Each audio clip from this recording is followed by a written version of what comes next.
Ini udah mulai belum ya rekamannya?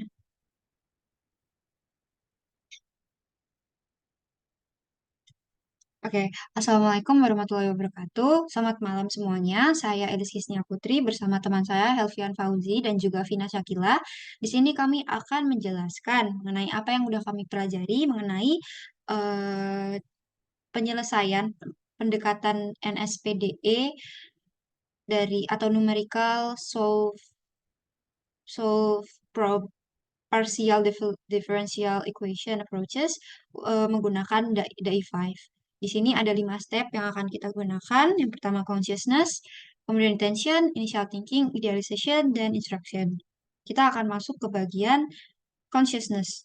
Jadi, di bagian consciousness ini, hal yang perlu kita lakukan adalah menyadari dan mengenali pentingnya belajar metode numerik untuk pendekatan kasus partial differential equation. Nah, di sini kita perlu menumbuhkan kesadaran untuk menjelaskan tujuan dan juga em, idealisasi kita terhadap apa yang ingin kita pelajari sehingga apa yang kita pelajari dapat tercapai ke tujuannya dan juga dapat kita aplikasikan ke kehidupan sehari-hari. Yang perlu kita perlukan di sini adalah brainware dan juga hardware. Yang kemudian kita lanjut ke bagian intention. Jadi di intention ini kita akan memahami mengapa tujuan kita belajar metode numerik ini. Kita harus menyadari bahwa di sini tujuan kita harus benar dulu, bahwa semua hal yang kita lakukan harus melibatkan Tuhan sebagai tujuan kita, sehingga apapun yang kita lakukan bisa kita persembahkan bagi Tuhan dan juga dapat restunya dalam segala hal yang kita lakukan. Di sini kami dari dua agama yang berbeda. Di sini ada teman saya yang beragama Muslim. eh, Mereka menggunakan hadis mereka sendiri dan juga saya sebagai patokan saya dalam melakukan berbagai hal untuk membenarkan intention saya dalam mempelajari metode numerik ini. Oke, sekarang kita lanjut ke step berikutnya, yaitu initial thinking. Nah, di initial thinking ini kita harus menyadari eh, bahwa apa sih sebenarnya apa sih yang kita harus mengenali gitu, apa yang menjadi problem yang diberi sama soalnya atau yang sudah diberi sama Pak Dai di kelas. Jadi di sini initial thinking about the problem, kita harus understanding the fluid flow. Ada fluid flow over a block using, jadi block ini yang ada di sini, yang ada di papan tulis, itu menggunakan CFD Soft untuk mengenali kom, apa, fenomena kompleks di dunia fisika. Kemudian eh, kita akan mengaplikasikan ini perhitungan dari blok mekanika fluida ini, aliran fluida ini ke CFD Soft untuk menganalisa dan memprediksi fluid flow patterns dengan akurasi yang lebih tinggi. Dan kemudian lanjut selanjutnya idealization. Nah, di idealization ini kita akan mulai menggunakan rumus sebagai alat kita untuk menyelesaikan permasalahan di initial thinking tadi. Nah, di sini kita ada rumusnya itu the Navier-Stokes equations in 3D for incompressible steady state flow. Nah, rumusnya ada seperti ini. Tadi next.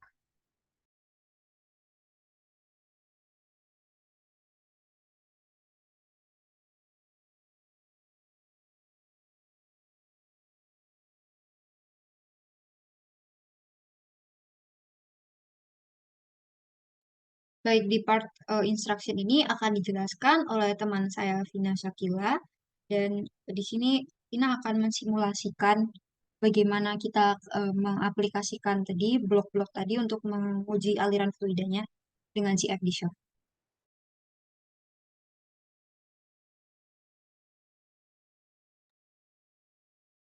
Oke, mungkin ini state awalnya saya dulu ya. Mungkin bisa izin record. Izin maksudnya share screen. Oke. Apakah sudah terlihat? Sudah, sudah. Oke, jadi nah kita di sini mulai dengan membuat basic shapes yang baru. Nah, Group originnya ini yang pertama itu 0, kemudian ini dimensionsnya kita ubah menjadi 0,8, kemudian maksudnya lagi di y-nya 0,2 dan di z 0,2. Nah, enter dan add box.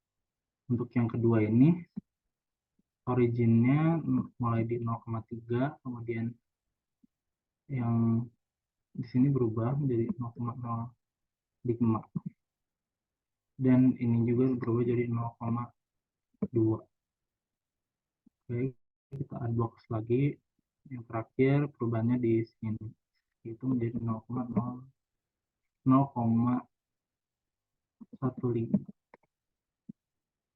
Unbox lagi. Selanjutnya kita mau ke base mesh. Nah, di sini kita kita klik auto size dimensions. Nah, di sini kita di minimal koordinatnya kita ubah menjadi 0,001 dan max koordinatnya menjadi 0,799. Kemudian pada divisionnya kita ubah menjadi 60 dan misalnya 30. Pada box mesh boundariesnya untuk uh, X negatifnya kita ubah menjadi inlet dan X positifnya kita ubah menjadi outlet. Selanjutnya kita generate mesh. Di sini mesh location-nya kita ubah menjadi 0,01 semuanya.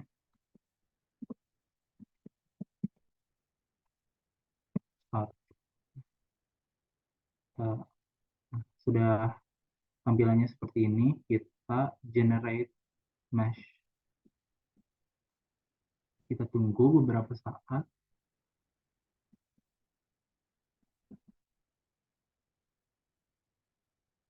Bentar.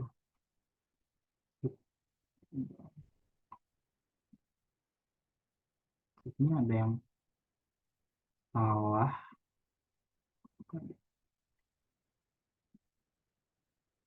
Mungkin izin mengkoreksi Saudara Helvian di bagian generate mesh. Ya, itu Oke, mungkin harusnya modenya mode parallel control bawah. Ya, ini itu harusnya coba pencet dulu serial coba. Oke, mungkin serial. bisa diulang.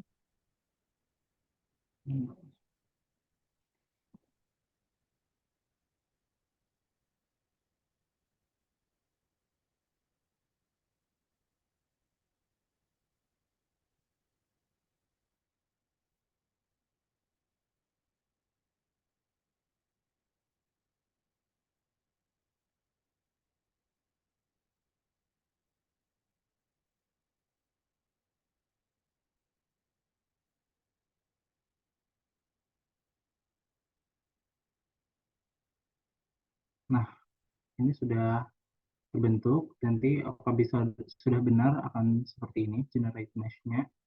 Nah, kita selanjutnya ke check mesh. Di sini sudah oke. Sini juga sudah. Kita langsung ke simulation model. Nah, di sini time-nya steady state, flow-nya incompressible, terus originnya ini masih sama, semuanya tidak ada yang diubah. Terus apply model. Kemudian selanjutnya fluid properties-nya sudah benar di sini air, udara, kemudian nah di boundary condition-nya untuk yang inlet kita ubah boundary condition type-nya menjadi velocity inlet. Nah, untuk kecepatannya diubah menjadi 0,1. Oke. Terus untuk outlet-nya kita ubah boundary condition type-nya dari pressure inlet menjadi velocity menjadi outflow. Nah, sudah. Selanjutnya untuk initial condition-nya ini tetap sama seperti ini juga sama. Langsung kita ke CFD solve. Nah, untuk CFD solve-nya di sini sudah benar semuanya Gaussian linear ini ortogonal ke algoritmnya, di sini juga sudah betul. Dan nah, mungkin bagian ini kita coba ubah menjadi 300 iteration saja biar tidak terlalu lama. Oke, run. Nah, di sini kita menunggu running iteration-nya. Lagi menunggu, kita bisa melihat juga grafiknya. Grafiknya seperti ini. Nah, bisa kita lihat bahwa semakin banyak iteration, nanti untuk P dan UZ-nya itu akan semuanya akan turun dulu, tetapi nanti lama-kelamaan semuanya akan konstan dan nanti nilai P dan UZ-nya akan tidak jauh berbeda.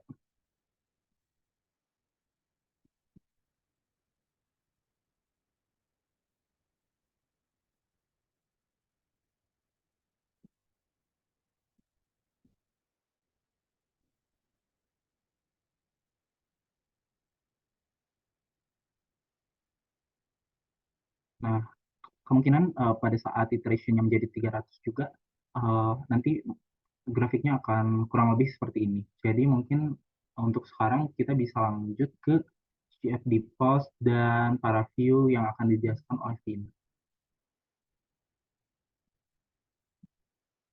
Oke, terima kasih Saudara Fian atas kesempatannya. Sesi ini saya mau izin share screen.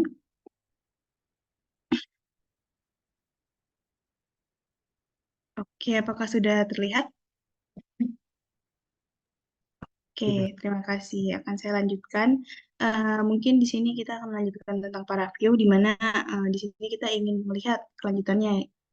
Bagaimana sih jelasnya aliran atau respon Frida terhadap hooks yang udah kita buat ini di para view. Oke, langsung aja kita tekan. Oke, ini adalah tampilan dari para view-nya. Pertama-tama kita akan lihat dulu bentuk persebarannya. Seperti ini ya, bentuk persebarannya. Oke, kemudian pertama-tama kita akan menekan apply terlebih dahulu. Kemudian kita akan memilih tools slice, di mana kita akan membagi membagi objek ini menjadi dua bagian, di mana yang bagian merah ini adalah inlet dan biru ini adalah outletnya, tempat dia keluar ya. Kemudian setelah itu kita akan membuatnya menjadi dua dimensi, di mana kita akan mencet Z normalnya. Kemudian kita apply kembali. Oke, kemudian kita bisa melihat tampilannya menjadi lihat dua dimensi ya. Oke, selanjutnya kita akan mencet glyph. Nah, di sini glyph, di mana itu ketika kita apply, kita bisa melihat tujuan dari glyph ini adalah untuk membantu kita mengetahui arah fluida melalui vektor-vektor yang ada di objek kita ini. Oke, selanjutnya setelah itu kita kembali ke slice. Glyphnya bisa kita matikan terlebih dahulu. Oke, kembali kita ke slice. Nah, di sini setelah kita mencet slice, kita akan mencet coloring atau pewarnaan. Kita ubah ke U, di mana U-nya ini ada kecepatan. Nah, di sini kita bisa melihat kecepatan aliran fluida tersebut bergerak, di mana bisa kita lihat di sini semakin merah warna dari yang diberikan itu menandakan bahwa alirannya bergerak semakin cepat. Bisa dilihat di mana puncak tercepatnya itu berada di bagian tengah. Itu sangat merah ya. Oke, segitu saja dari saya. Mungkin bisa lanjut ke presentasi, Saudara Kiki.